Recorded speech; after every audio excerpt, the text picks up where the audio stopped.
Well, it's wonderful to be with all of you. I apologize for not dressing up. I appreciate those of you not wearing a tie. Clap your hands if you're not wearing a tie. All right. I should have known. I appreciate that, Ed. I did enjoy my years in Boston, a couple years, except it's cold, it's freezing.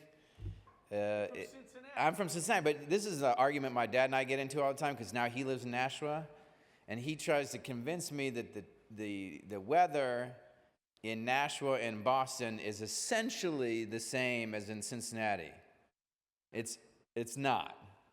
Like, when it gets cold in Cincinnati, it's cold, right? How many of you are from the Northeast? All right. So when it gets cold in the Northeast, that's a different kind of cold. Fair? No? Yeah, I think so. Yeah, it's a different kind of cold. I'll give you an example, just one example. On my 26th birthday, there was 36 inches of snow on my birthday on December 4th. Do you remember that? What year was it? 2003 or 4? That far long ago? Yeah, a long time ago. I was 26. I'm an old man. In any event, 36, 35 inches of snow, that doesn't happen in Cincinnati. So I decided, because I couldn't do anything, the city's essentially shut down, right? That much snow. I was going to build an igloo. And I did. I built an igloo. And it took me all day. It was in this parking lot, and there were no cars there. So I made my first and only igloo. And when I was done at 7 and 8 o'clock at night, but this would never happen in Cincinnati because we don't have that much snow. I went in, opened the fridge, got a beer, went like this, I swear to you, and my back froze. And so I was stuck in this position for a couple days, and my back has hurt ever since. That's how bad the weather is in Boston. In any event, I do love Boston. It is such an honor. As Ed mentioned, I was at City Hall for years, and you get to appreciate just how important our investment in you and other folks in public safety is. Right? We have such a good relationship with our firefighters. Do we have any Ohio firefighters here? There you go. Any Cincinnati? Anyone from Cincinnati? All right. In any event, we have some of the best firefighters in the country, and as a member of City Council, I became very close with our firefighters. Spent a lot of time with our firefighters, and it's one thing I think every member of Congress should do. It's because you can spend the night up here or at least back home, is to do a full 24 hours with their fire department. It's just it changes your understanding of how much you all do, the community that you all build, and your firehouses, and the investments that we make or should be making in you, and the trucks and everything that you rely on, because what you do is so important. Each and every year when we ask our folks what matters most in the city, they'll say public safety, police and fire, public safety, police and fire. And I just think that's an incredibly important thing for you all to know, as I know that, and I believe most members do. One of the things that I fought for at City Hall, and now I'm fighting for in Congress, is making sure that you guys are in a position to recruit and retain firefighters. And so I fought for additional funding for recruitment and retention bonuses locally, and it made a huge difference in terms of our complement and ensuring that we didn't have any brownouts. And so we have a bill that would allow local communities to take that SAFER grant and use it not just for base salaries, but also for recruitment and retention bonuses. To help you all recruit and retain firefighters so that you have all of the resources that you need. And so if you're talking to other members of Congress, mention Landsman's bill. Say, Landsman's got this bill. It's a good bill. I'm trying to convince the Judiciary Committee to take it up. No, this is Homeland. Sorry. So anyone you talk to, tell them to jump on, co-sponsor it with me. It doesn't add any more money, although I'm a big believer in dramatically increasing the SAFER grants. But this one just allows for the flexibility so that you all can use those dollars if you want to for bonuses, recruitment and retention bonuses. I also want to tell the story of the Social Security Fairness Act. A lot of you know this, but it's an important story, I think, in terms of the power of your advocacy and what may have to be true moving forward in this Congress and this political climate.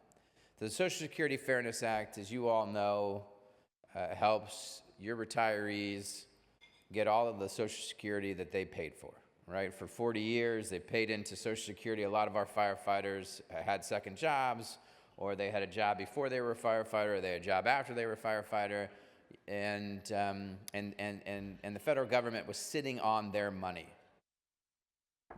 Does anyone know how much money a year the federal government was taking from our public retirees?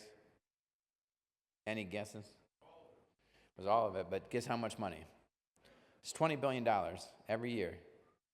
And so when we fought for this bill to get a vote, it had 360 co-sponsors, meaning it was the most co-sponsored bill in the United States Congress. And this is my first term, I didn't understand why. I really, truly did not understand. I didn't understand why if 363 members say they want this bill to pass, why is it not being voted on? And the answer was, well, it cost $20 billion. I said, well, it doesn't really cost $20 billion. You're stealing $20 billion from retirees. It's costing them $20 billion for you not to give them their money back.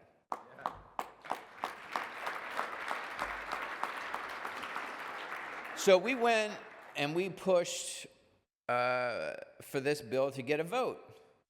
And finally I said, because a soon-to-be retired teacher in my district kept pushing me, saying, why don't you just force a vote? There's a discharge petition, force a vote.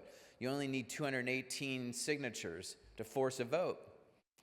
And you got 363 people on the bill saying that they'd do it. And so I went to the people who were leading the bill, Garrett Graves and Abigail Spanberger, and I said, well, why don't we just do a discharge petition? And for weeks, if not months, we talked it out. Because there's pushback to doing something like that. That's kind of a bold move to say to the chairman of Ways and Means, we're going to go around you. To say to the Speaker of the House, we're tired of arguing about this with you. We're going to go around you. And ultimately, they agreed. That was the only way, was to do a discharge petition. And I have been able to accomplish a lot in my career. That was one of the most important things I think I've ever done, is force that discharge petition, because we got 218 signatures in 2 days. We got a vote within a couple months. And because of your advocacy and a press conference on the Senate side, I don't know how many of you were there. It was raining, and we needed a vote from Chuck Schumer. Clap if you were there. All right, remember this?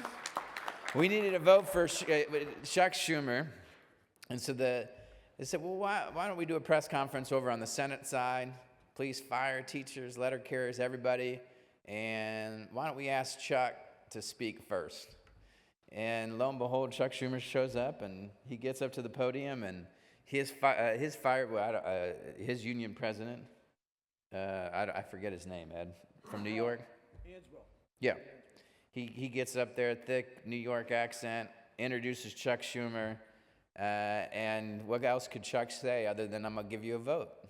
And I don't mean to belittle any of the leadership work that Chuck did to get the minority leader did to get this on the floor, but he gets it on the floor, and I believe it was the last thing the Senate did, was to pass the Social Security Fairness Act, and then the president signed it into law, and I was there, and it is a reminder of two really important things as you sort of approach, or as we approach this new Congress and the president and all this chaos, whatever you believe, your politics, it's a lot of chaos, and a Congress that doesn't get nearly enough done. And that's been true for a while, because the speaker controls what happens and whether or not a bill, even though it's a good bill, comes to the floor. We're going to have to do more of what we did around the Social Security Fairness Act. We're going to have to organize the way you all did, firefighters with the police officers and the teachers and the letter carriers, such a powerful group, and using that power to fight for something that we all believed in. And then, and I'll stop here, we gotta, as John Lewis would say, we gotta create some good trouble. The discharge petition was in some ways an act of rebellion. Anyone read Tom Sawyer, The Adventures of Tom Sawyer as a kid? Yeah. All right. Yeah, clap for Tom. That's one of my favorite books in the whole world. It was the first time I ever read a book, and I think it might have been the first time I ever really related to somebody outside of my family, was that kid, Tom Sawyer. Because he seemed like a nice kid, he was a good kid, but he liked to cause trouble. And most of the trouble was pretty decent. It was either entertaining or it was for a good cause, you know? And that's what that discharge petition was. It was the kind of pushback that we're going to have to do to make sure that you guys have the resources that you need, that nobody messes with your collective bargaining power, that no one messes with you in general.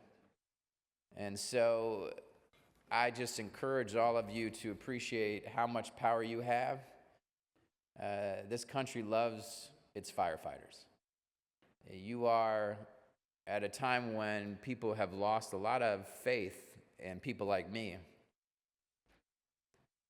Our firefighters remain American heroes. And when you join together with other American heroes, teachers and police officers and letter carriers, the folks that this country loves, you all pushing for something is about as effective as an effort is going to be. And so whenever you do, I will be right there with you. I believe in you, and I am so grateful for everything that you do for our country and for your community. So God bless you all. Thank you very much.